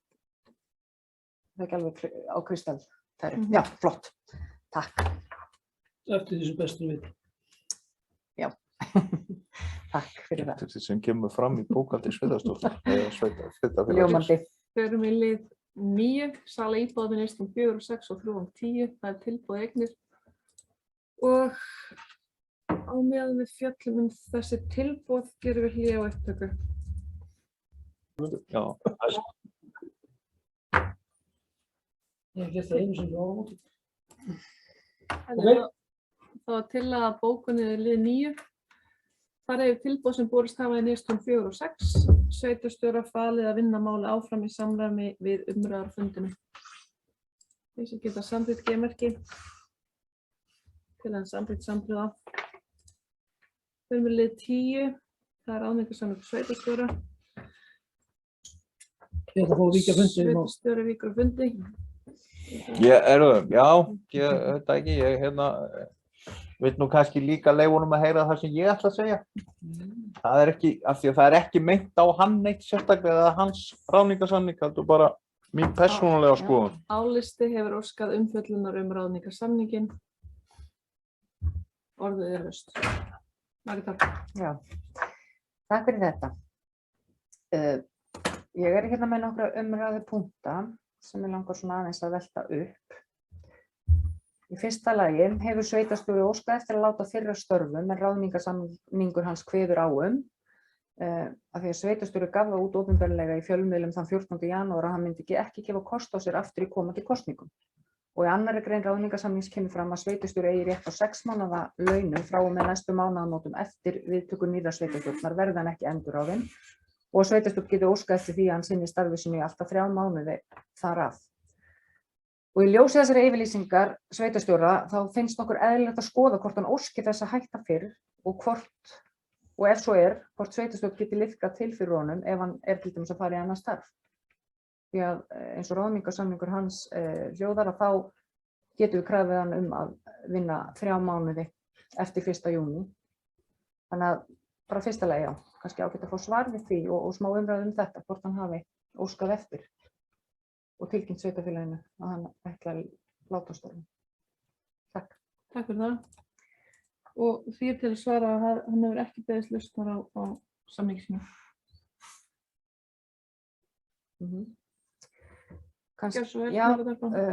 Kannski þá einmitt þetta, hvort að, já, en mér finnst sjálfsagt að oddviti kannski spyrja hann í framhaldi af þessum fundi, út í það að því ég hef hag hans fyrir brjósta ef hann ætlar sér að fara í annan starf. Þessi 6 mánaða biðlauna sem að okkur fannst nú mjög óeðlilegt að setja inn, þetta hefur verið nú í samningum sveitarstjóra ansi ofta því að þeir eru svolítið í lausu lofti.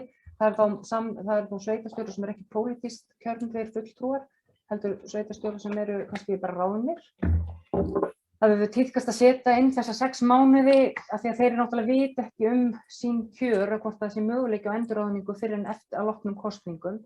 En maður veltir þessu fyrir sér þegar það er gefið út strax í janúar að hann ætli sér ekki áfram í störf. Þannig að mér finnst svona kannski eðlilegt að oddviti inni hann eftir því bara svona, já, tekki bara stöðuna, hvort hann ætli sér að hafa þetta bara óbreytt eða hvort hann vilji skoða það ef hann er búinn að ráða sig eitthvað annað í upphafi sumars eða í ágúst eða hvernig sem það er. Þannig að svona velti því upp hvort að það sé ekki rétt og þá er maður bara að hugsa bæði hagsmuni hans og sveitarfélagsins að við séum ekki að þvinga til að vinna hérna 3 mánuði eftir kosningar, hver sem staðan verður þá.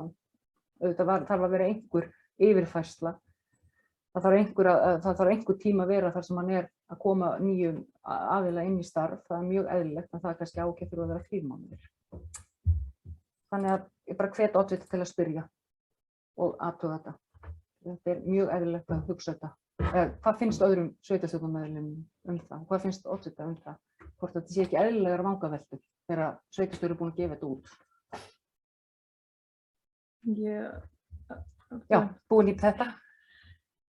Í sjálfu sér hef bara þessi ráðningarsamningur í gildi og ekki sérstaklega velt þessu fyrir mér svo sem. Þannig að, Yngvi? Já, nú er ég bara, þetta hefur ekkert með Gústa að gera það sem ég ætla að segja eða hvort að það skiptir með engum máli hvort að hann, sveitarstjórar í Rangárþingi eystra, borgarstjórinn í Reykjavík. Mér finnst eðlilegt þegar að sveitarstjóri eða æðsti maður sveitarfélagsins kemur á pólitískum lista og framboði, að þá finnst mér eðlilegt að ráðningarsamningur væri upp á 3 mánuði. Það er kannski öðruvísi þegar auglýst er eftir mönnum í starf. Þá sé það lengra en mér hefði nú fundist samt 3 til 4 mánuðir alveg nóg. En þetta er náttúrulega bara mín persónulega skoðun og þetta hefur ekkert með Gústa að gera sérstaklega.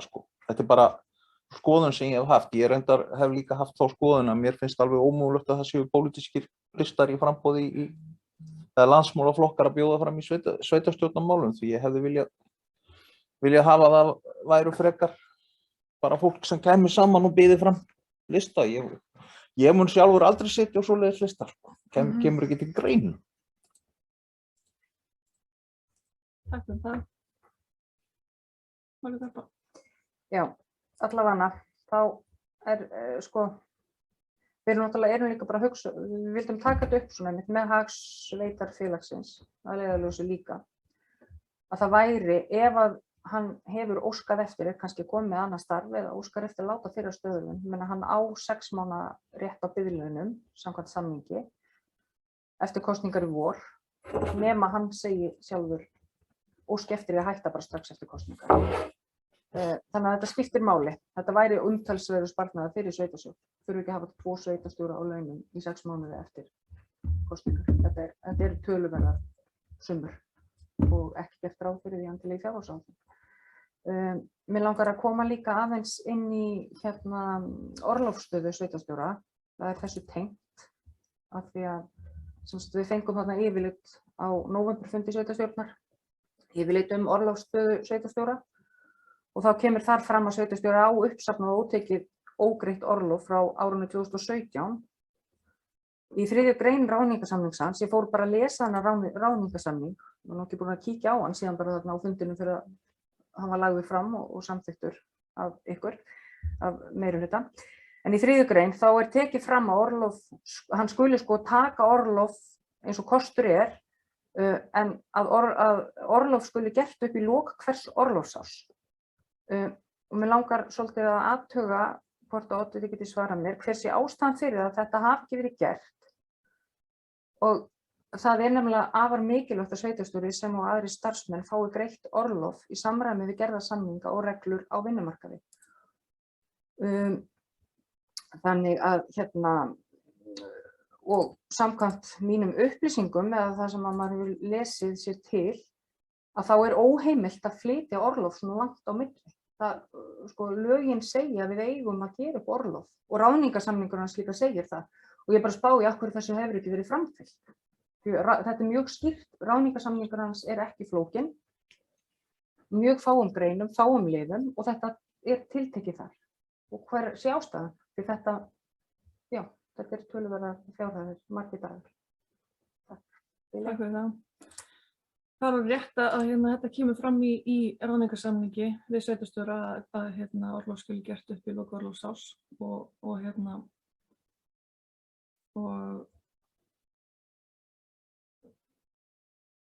er svo sem ég held að ástæðan fyrir því sé í rauninni bara svo að hér er Rangárþing ytra eins og við sem þekkjum úr frá öðrum starfsmönnum að það hefur verið hefðin hér að gera það upp við starfslok starfsmanna og það bara við í þessu tilviki einnig og síðan er það sko, það fer eftir kjarasamningum hvernig þessi háttað varðandi flutning orlofs og álag og slíkt, þetta er ekki eins eftir, þetta fer eftir kjarasamningum hvers eins félags, þannig að það er heimilt og ákveðið samkomulagsatriði á milli vinnuveitanda og starfsmanna og ef þetta er ekki gert upp leið, en vissulega hefði bara verið hægt að gera þetta leið eins og kveðið á en þetta er rauninni bara, held ég, vegna hefðarinnar hér sem hefur verið.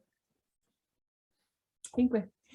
Sko, ég ætla svo sem ekki að blanda mig kannski mikið í þetta en að öðru leyti til en það að ég held að við þurfum, þó að við séum kannski flest alltaf hætta eða veitum ekki hver sitja hér í næsta kjörtímabili þá ættum við minnst okkur að beina því til þeirra sem taka við á okkur að mér finnst eiginlega bara nauðsynlegt, alveg sama hver verður sveitarstjóri næst eða hvernig, að það verði tekin upp þau vinnubrögð að sveitarstjóri fái orlof eins og annars starfsfólk. Þetta er starf sem er mikið áreiti í og þeir þurfa líka að hvílast og endurnýja sig. Og mér finnst það eiginlega bara ótækt að þeir fari ekki í sumarfrí eða orlof eins og þeir eiga rétt á. Það bara, mér finnst það bara gjörsamlega ótækt. Því að sko, þeim veitir ekkert af því frekar heldur en öðru starfsfólki sko. Og þetta er eitthvað vinnubrögð sem að við þurfum að fara að breyta og við þurfum að fara að taka upp það að vinna þetta svona með svolítið skynsemi finnst mér. Takk. Jóhanna? Já, eiginlega, kannski veit ekki mikið við þetta bætandi nema með það bara að það er ótrúlega magnað að hefð geti ráðið niður undirskrifuðum samning sem er lagður fram og undirskrifaður af tveimur vinnuveitanda og starfsmanni og vegna þess að þetta er náttúrulega bara þýðir það að frá og með 1. júní og fram til 31. desember 2022 verður við með laun þriggja sveitarstjóra í rauninni til greiðslu og það er náttúrulega bara frábært. Takk fyrir það. Já, kannski bara, samningurinn er bara svona og þetta er niðurstaðan eins og þetta hefur verið framkvæmt og við sitjum bara upp með það og ég meina, hvað ætlum við að gera? Ég held að við verðum bara að standa á þennan samning. Það er sem bara bottom line í þessu. Takk fyrir. Takk. Takk fyrir það. Já. Já, þetta er bara, en mér finnst, ég vona að þið takið undir það er bara mikilvægt að velta þessu fyrir sér. Af því að það er komin yfirlýsing frá viðkomandi að hann sé ætlað að láta á störfum. Þannig að þetta er, að mínum mati er þetta mjög eðlileg umræða og sér í lagi ef hann óskar eftir að losna fyrir heldur en biðlaunin gerði ráð fyrir. Og varðandi mitt, þetta eins og Jóhanna kemur inn á, það mjög sérstakt að hefð geti ráðið yfir af hverju var þá verið að setja þetta inn í samning. Þetta mjög bara, okkur finnst þetta mjög sérstakt og skiljum þetta ekki alveg. Og þetta kemur líka inn á það að það sé samkomulag að við yfirmenn að það sé hægt að flytja orlof og geyma það til lengri tíma og gera eftir starfslok. Það er náttúrulega einhver ný lög sem eru komin og það er óheimilt þá að gera það upp. Það er mjög takmarkað, má ekki geyma það, flytja það fram 2 ár, en það er ekki orðið heimilt lengur. Þannig að það þarf að passa sig á þessu ef þetta á við þá aðra starfsmenn í sveitarfélaginu, sem ég vona svo sannarlega að það sé ekki. Já, það er líka þetta, það eiga fólk á rétt á fríi og það þarf að komast í frí til að hlaða batteri. Það er bara ómannúðlegt annað og annars sitjum við uppi með bara yfirkeyrt fólk. En eins og var komið inn á, þá miðað við þær orlofsupplýsingar sem lágu fyrir núna í nóvember segi ég. Og þá kemur í ljós að hann á að sveitarstjóri hér á 4,7 mánuði í óteknu orlofi. Miðað við 22 vinnudaga í mánuði, þannig að þegar hann lýkur störfum þá er það 4,7 mánuði sem við þurfum að greiða og það er ekki gert ráð fyrir í fjárhagsáætlun.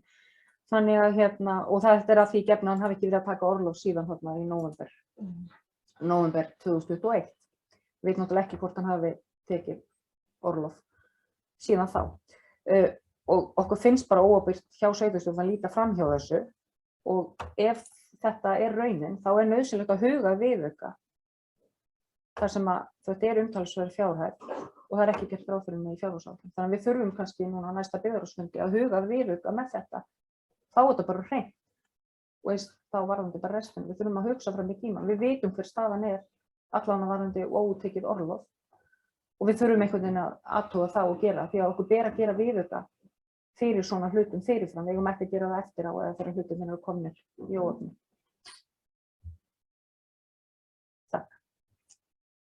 Yngvi?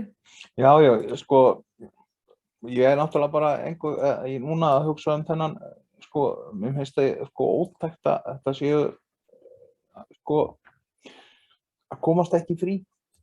Og ég held að þið hljótið að vera sammála með það að hann þarf, eða sveitarstjóri þarf frí eins og annað starfsfólk.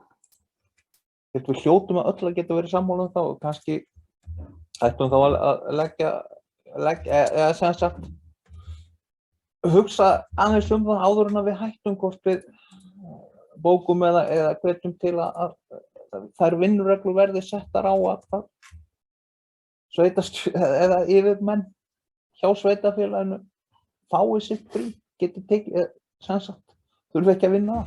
Af því það á bara að vera í raun og veru, það liggur við að ég vera að skylda að þeir fari taki sín frí. Því ég held að á endanum komið það öllum til góða. Akkurat. Er þetta tillögu eða? Það er kannski bara að fá spurningu þegar þú vísaði í þetta að í einhverjum tilfellum þar sem væri samið annað, bara vita hvort að sveitarstjóri hafi samið við oddvita að safna svona upp orlofi. Hefur það verið, þú vísaði í það að það væri í einhverjum tilfellum. Þá myndi sem sagt starfsmaður semja við vinnuveitanda og í okkar tilfelli erum við erum eini yfirmaður sveitarstjóra. Sveitarstjórn er yfirmaður sveitarstjóra og það náttúrulega ber sveitarstjóra. Vinnuveitandi skrifar upp á samninginn. Oddviti sveitarstjórnar skrifaði upp á ráðningarsamning við sveitarstjóra. Þannig að væntanlega er þá eitthvað einhver ábyrgð sem fylgir því. Við langar bara að vita, hefur sveitarstjóri gert einhvern samning sem við höfum ekki fengið beður af? Ég á við að þetta er samkomulagsatriði á milli starfsmanns og vinnuveitanda almennt á vinnumarkaði, er það þannig? Og það var ég að vísa til þegar ég sagði þetta áðan. Varðandi, þú segist að spyrja hvort að sveitarstjóri sé búin að gera, það er ekkert samningur sem slíkur, þetta er samkomulag sem er gert á milli almennt. Það hefur ekki verið rétt sérstaklega, nei. Þetta bara orlof sem að hann á inni. Það hefur ekki verið gert upp eins og við komum fram. Þetta eitthvað sem að stendur út af. Það hefði þurft að gera þetta upp þá í lok hvers orlofsárs ef svo hefði verið. Það hefur ekki verið gert. Og því stendur þetta út af eins og kom fram í gögnum hér á nóvember. Já. Ok. Já, þetta bara áhært. Nei, við erum ekki með tillögu. Við bara höfum til vildum velta þessu upp. Og einmitt höfða bara til til umhugsunar, vildum velta þessu upp og þá náttúrulega bara vonum að aðri fulltrúar í sveitarstjórn veltu þessu fyrir sér aðeins. Aftur á móti erum við með bókun af því okkur langar að útskýra af hverju við tókum þetta á dagskrá.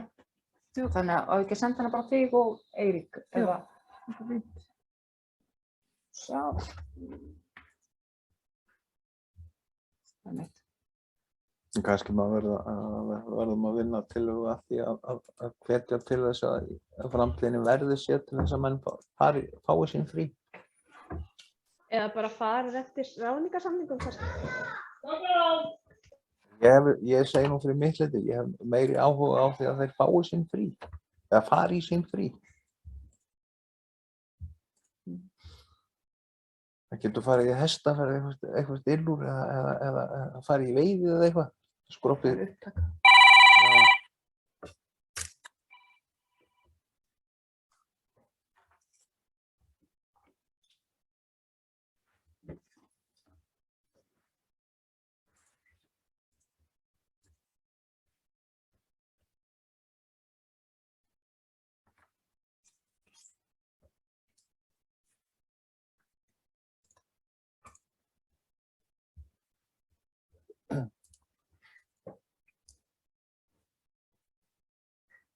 Má ég lesa upp bókun? Já.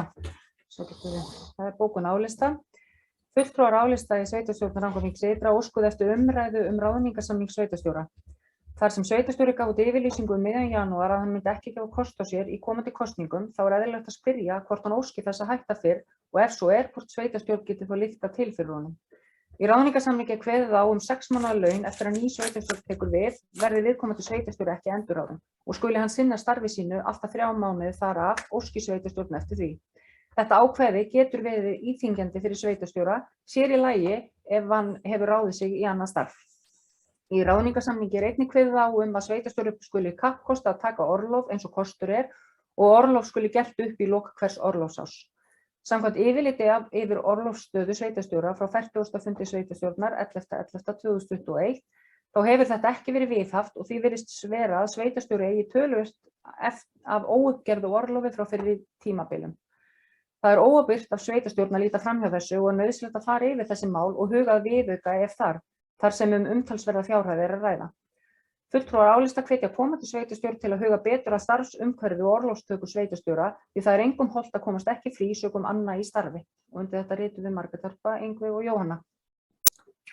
Takk fyrir þetta. Þetta er gott. Nú ég eitt enn.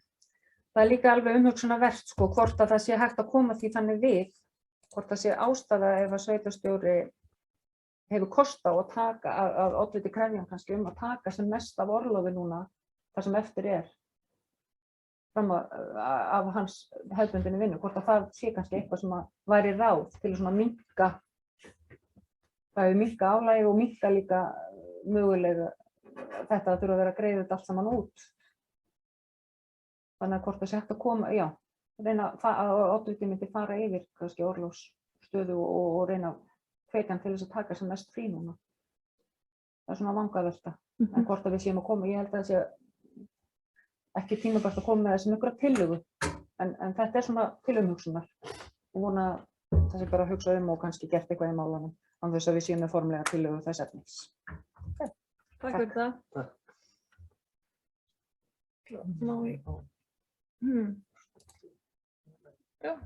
Já, fundarlega. Ok, þá höldum við bara áfram. Förum við lið 11, það er endurskoðun á framtíðarsýn í íþróttamálum og aðstöðumálum til íþróttaiðkunar. það var óskað eftir umræðu þessa framtíðarsýn.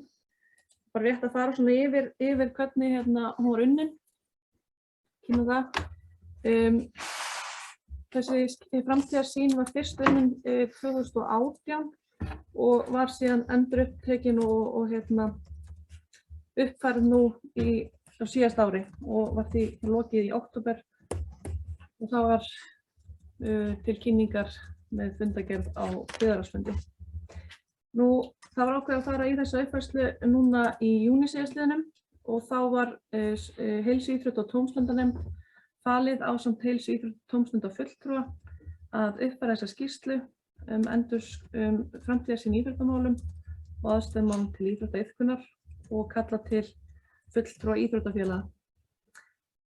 Það var sendur spurningalisti á fulltrúa íþróttafélagana í júní og það var síðan haft samband við þá. Það var heilsu-, íþrótta- og tómstundafulltrúi sem átti samtöl við alla formenn þeirra áherslur og í september áttum við síðan fund með fulltrúum íþróttafélagana þar sem var farið yfir aðstöðumál félagana og þeirra starf og síðan mótuð framtíðarsýn og fengnar svona upplýsingar frá þeim hvað þau sæju fyrir sér varðandi uppbygging á íþróttaaðstöðu hjá okkur í sveitarfélaginu og þá einkum verið líka að horfa til þessar íþrótta- og skólasvæðis hér á Hellu. Nú, út úr þessari vinnu kom þessi samantektarskýrsla og þar eru sett fram markmið til 5 ára annars vegar og til 15 ára og þetta svona í rauninni þær óskir sem íþróttafélögin hafa til þess að hér verði íþróttasvæði að bestu gerð. Nú,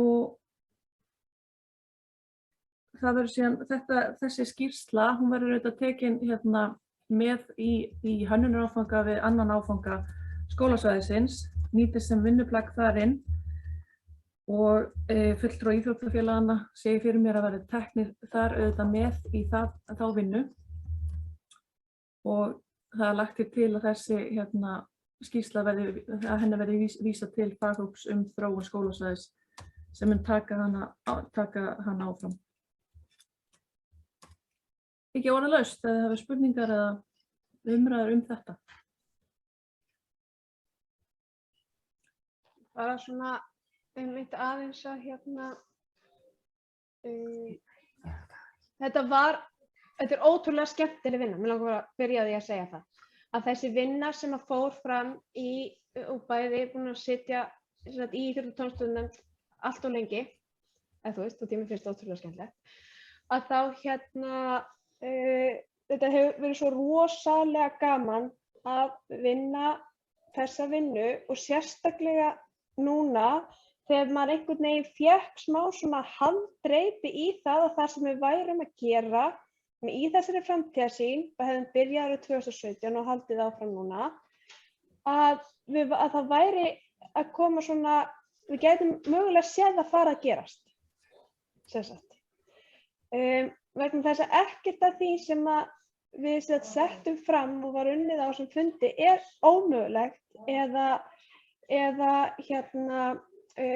úr hófi miðað við bara framtíðarsýn sveitarfélagsins, þess að svona íþróttarsýn sveitarfélagsins, vegna þess að við höfum alltaf vitað að þegar við þurfum nýjan fótboltavöll að það er grunnur fyrir því að hafa sterkt frjálsíþróttastarf.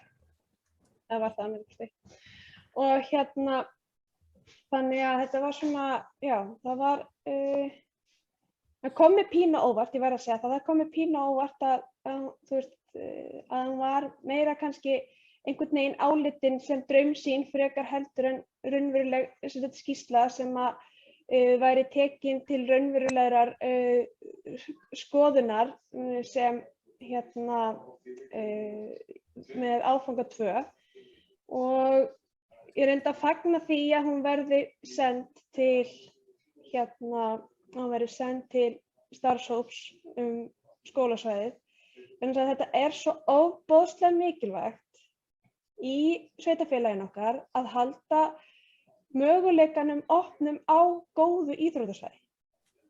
Og þetta bara þessi vinna, þessi skýrsla, þetta plagg sem var unnið, það lýsir því sem að félögin sjá fyrir sér. Ekki bara félögin í sveitarfélaginu Rangárþingi Ytra, heldur líka félögin sem við erum í samstarfi við, eins og KFR og Skytturnar og golfklúbburinn. Þetta er miklu meira heldur en bara eitthvað sem að við þurfum að láta okkur dreyma, þetta er eitthvað sem við getum gert. Og í áfangi eins og hefur komið fram að þá verður í áfangadöð, þá verður farið inn á svæði núverandi íþróttavallar og þá að minnsta kosti til eitthvað svar við því og bara hvar það kemur fram og hvernig við bara höldum áfram út frá því sem við erum búin að vera að vinna. Að við förum ekki að finna upp hjólið aftur út af því að hjólið þarna og það getur bara rúllað af stað. Við þurfum ekki að fara í einhverja nýjar útfærslur á íþróttavellinum þegar við höfum viljan frá öllum íþróttafélögunum skriflegan í einu plaggi. Takk fyrir mig. Takk fyrir það, Jóhanna. Ágúst hefur beðið um orðið. Já, Oddur, mér langar til að taka undir með Jóhannu að íþróttastarfið skiptir gríðarlegu máli og ég er alveg handviss um það að það verður í vaxandi mæli litið til þess að efla íþróttastarf á næstu árum og ekki síður hér en annars staðar. Þetta skiptir öllu máli til að koma til móts við unga fólkið. Þetta skiptir öllu máli til þess að við höldum öll heilsu sem eldri erum, að það sé góð aðstaða til að stunda íþróttir. Og íþróttir eru nákvæmlega það mótvægi sem við þurfum við ýmiss konar annað áreiti sem ekki síst ungt fólk fær í sínu daglega lífi, sem ekki allt af hollasta taginu. Þannig að ég held að íþróttastarf, við eigum að leggja mjög mikla áherslu á það. Og þessi skýrsla finnst mér frábær. Hún sýnir vilja félaganna og þeirra hugmyndir og mér finnst þetta vera þannig að auðvitað eitthvað að þessu stærra en hitt og það kostar meira, en mér finnst þetta allt raunhæft í einhverjum áfengum. Og mínu viti mjög sterkt að hugsa þetta í samræmi við þessa endurnýjun á skólahúsum og viðbyggingar sem við erum að fara út í og hafa þetta samhliða, það finnst mér skipta öllu máli. Þannig að ég hef stólpa trú á því að þessi vinna muni halda áfram og hún muni skila árangri. Og það hefur líka sýnt sig að þegar að þessar áherslur komu fyrst fram, 2017 var það ekki, þetta var tekið saman fyrst, að þá var lagt upp með það að það skipti mjög miklu máli og reyndar var þetta bara fjallið með áður og hver var í forgangsröðunin, að það var lagð mikil áhersla á það að byggja við íþróttahúsið hérna á Hellu og við gerðum það og ég held við getum öll verið stolt af því. Það mjög vel heppnað sem þar var gert, en svo bara næsta skref og halda áfram. Ég til dæmis algjörlega sannfærður um það að hér í þessu sveitarfélagi og þessu þorpi sem þetta þéttbýlið í sveitarfélaginu mun rísa inni aðstaða fyrir íþróttir sem í dag eru stundaðar úti oft við illan leik í illviðrum. Þá ég að tala um fótbolta og þess háttar. Það mun rísa slíkt hús hér, ég er alveg sannfærður um það því að við þurfum bara á því að halda. Það munu koma ódýrari lausnir heldur en að við höfum séð á undanförnum árum, það alveg hreinar línur og auðvitað þurfum við að sníða okkur stakkið til vexti en það mun engu að síður rísa, ég er alveg viss um. Takk fyrir það, Ágúst. Ingvi gjörðu svör. Já, ég ætlaði nú svona bara að stinga í þetta sem Ágústi var að tala um að við vitum öll að íþróttastarfsemi að þetta eru öflugustu forvarnir sem við eigum og þá skiptir ekki hvort að það hestamennska fyrir unglinga hjá Geysi eða frjálsar íþróttir, fótbolti, handbolti, hvað sem því en þetta bara við verðum að passa upp á það sé hægt að halda þessu áfram, gera þetta vel. Þetta okkar öflugasta vopn sem forvarnir. Takk. Takk, Ingrid. Jóhanna, gjörðu svo vel. Já, bara eitt sem að ég hafði við þetta bæta sem það að þetta bara svo mikilvægt upp á það að þetta gerist þetta samhliða, að við missum ekki út vellina, sem sagt eins og til dæmis fótboltavöllinn, vegna þess að það svo fljótt að gerast að við keyrum krakkan okkar eitthvað annað og það myndist einhvern veginn á svo skrítinn hátt einhver hefð fyrir því að fara að stunda íþróttir í öðrum sveitarfélögum þegar við getum vel gert það bara heima hjá okkur. Og það eitthvað svona sem að má ekki gerast óvart og ósjálfrátt vegna þess að þetta náttúrulega på grunnurinn að því að fá yngra fólk inn í sveitarfélagið, fá barnafjölskyldunar og halda við hér. Það að við getum verið með gott og öflugt íþróttastarf innan veggja sveitarfélagsins. Takk fyrir. Takk fyrir það, Jóhanna. Takk fyrir gjörðu svo vel. Já, ég bara taka undir það sem hefur sagt hérna og eins með völlinn að Jón nefndi að það mikilvægt að við erum ekki vallarlaus og það hefur verið alltaf skýrt alveg í mínum huga frá því að þetta verkefni hófst að þetta bara hluti af verkefni þessu völlur og það bara í þetta ferli og verður bara gerum völlur. Takk fyrir það. Nú, Margrét Harpa. Já, takk. Þetta fínustu umræður, mjög góðar. Ég var með þessa hugmynd fyrir fund og bar ég það undir hvort það væri ástæða til þess. Ég svo barnaleg að ég leit á að framtíðarsýn og stefna væri sama og ég hélt þess vegna að það þyrfti að samþykkja þetta eða sveitarstjórn þyrfti allavega að taka afstöðu. Í mínum huga framtíðarsýn, hvort það heitir framtíðarsýn eða heitir stefna, framtíðarsýn stefna. Þannig að það var kannski ástæðan þess að við óskuðum eftir umræðu þarna þennan lið í fundargerð íþrótta- og tómstundastarfsnefndar og ég velti þeim möguleika upp hvort við ættum eitthvað að láta flýta fyrir vinnuhópsins og láta kostnaðarmeta þessa 5 ára framtíðarsýn sem mjög flott og metnaðarfull og ég held að það geti alveg orðið að veruleika eins og Jóhanna segir. En það ekki vilji til þess og þá það bara þannig og ekkert mál. En ég held allan að það væri óskaplega gott að fá tölur sem fyrst svo við getum gert ráð fyrir þessu í fjárhagsáætlunum sveitarfélagsins. Núna setjum við 280 milljónir, áætlum við 280 milljónir í tilfærslu íþróttavallar og það náttúrulega engan veginn nóg með þessi áform, ekki nema bara að þetta séu alltaf aðra tölur heldur en ég hef í grunn hugmyndavinnu en ég held allan að ég hlakka bara til að fara að sjá einhverju tölur og reyna að finna fjármagn í að láta þetta verða að möguleika. Þetta ofboðslega mikilvægt að aðstæðan sé góð og ég held líka við verðum að setja svolítið línurnar og segja þetta bara svolítið snemma. Við ætlum að fara alltaf eins og ef við ætlum gervigras leiðina þá bara förum við þangað. Við bíðum ekkert eftir, það má ekki bíða of lengi. Við þurfum stundum bara að stökkva á og segjast bara ætla að gera þetta og þá hvort að það komi þá þannig í gegn að við náum því í gegn að þessi aðstæða verði til fyrirmyndar hér í þorpinu. Því að ég sé ekki fyrir mér að þetta byggist, ég veit ekki, kannski byggist þetta upp í báðum þorpunum.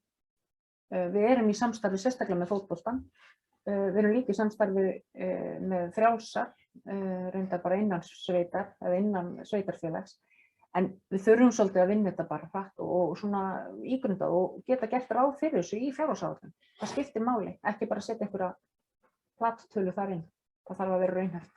Takk. Takk fyrir það. Nú, fleiri hafa ekki hvatt sér hljóðs og til að bókun að þetta sé lagt fram til kynningar og sveitarstjórn þekki fyrir greiningu á skýrslu og vísan til faghóps þróun skólasvæðis til frekar úrvinnslu. Þessi geta samþykkt þá tillögu gefa merki til að samþykkt samhljóða. Þá við lið 12 sem breytt skipulag barnaverndar. Stjórn SASS leggur til að sveitarfélaginu Suðurlandi kanni möguleika á að sameinast rekstur umdæmisráðs barnaverndar í landshlutanum á grundvelli breytinga á barnaverndarlögum nr. 80/2002 barnaverndarþjónusta, samþætting og fleira sem gildi tóku 1. janúar síðastliðinn. Slíkt var í anda hugmynda að sameiginlegu umdæmisráði barnaverndar á höfuðborgarsvæðinu sem til umfjöllunar var undir 5. liði fundargerð stjórnar SSH nr. 531 frá 1. nóvember síðastliðnum. Gera má ráð fyrir að með sameiginlegu umdæmisráði fyrir landshlutann verði markmiðum frumvarpsins faglega meðferð barnaverndarmála og sjálfstæði frá almennri stjórnsýslu sveitarfélaga náð betur en með smærri umdæmisráðum. Stjórn SAS hvetur sveitarfélögin til að ræða viljann til slíks samstarfs. Þetta fyrirspurn frá samtökum sunnlenskra sveitarfélaga varðandi sameiginlegt umdæmisráð barnaverndar. Stjórn SAS óskar eftir að hugmynd sameiginlegt umdæmisráð barnaverndar verði tekin til umfjöllunar hjá sveitarstjórnum og jafnframt óskað eftir afstöðu sveitarstjórnum til málsins. Það málið tekið hér til umræðu og lögð fram tillaga eftirfarandi bókun sem verður þá samþykkt samhljóða til að bókun hljómar svona. Sveitarstjórn Rangárþings ytra hefur tekið til umfjöllunar hugmynd sameiginlegt umdæmisráð barnaverndar á Suðurlandi. Almennt álítur sveitarstjórn Rangárþings ytra að breytt skipulag barnaverndar sé á hinu góða og leiði til betra utanumhalds og tryggi betur faglega úrvinnslu mála sem heyra undir þennan viðkvæma málaflokk. Í ljósi þess að fjöldi barnaverndarmála blessunarlega ekki mjög mikill á landsvísu eða 171 mál á ári og þar af 55 mál á landsbyggðinni, þá er mikilvægt að sveitarfélög landsins sameinist sem mest umdæmisráð barnaverndar. Umdæmisráð barnaverndar ættu mögulega helst að vera 1 til 2 á landinu öllu, en með því móti hægt að ná upp betri færni meðal þess starfsfólks sem í umdæmisráðunum situr og vinnur úr málum af þessu tagi. Í ljósi fyrrgreindra raka fyrir sameiginlegum umdæmisráðum má líka spyrja hvort ekki væri athugandi að Samband íslenskra sveitarfélaga myndi hreinlega sjá þessa þjónustu fyrir sveitarfélög landsins eða þá ríkið hefði einfaldlega þetta hlutverk að sinni könnu fyrir landið allt. Orðalaust. Ágúst. Ég kannski bæta við að ég satt fund með mjög mörgu fólki, ég held 100 manns á Teams fyrir 2 dögum þetta mál, þar sem þetta var rætt svona frá ýmsum sjónarhornum. Og þá kom meðal annars fram þar að eitt mál, það velti fyrir sig hvað tekur eitt mál langan tíma og að meðaltali gæti eitt mál tekið kannski 10 tíma, 10-15 tíma. Þetta er það mjög misjafnt, en það væri svona hægt að miða við það. Og sér maður það að ef að á landsbyggðinni eru 55 mál, það er það eitt mál á viku, það eru 10-15 tímar á viku. Bara svona svo maður hafi eitthvað tengingu í þessu. Takk. Takk fyrir það. Þau hafa ekki gætt sér hljóðs. Jú, Haraldur, Björnsvöld. Í ljósi framkominna upplýsingar frá Ágúst og sem hann stendur þá held ég að það sé alveg einboðið að stefna á samvinnu sveitarfélaga í þessu. Þessum málaflokki. Takk fyrir. Takk.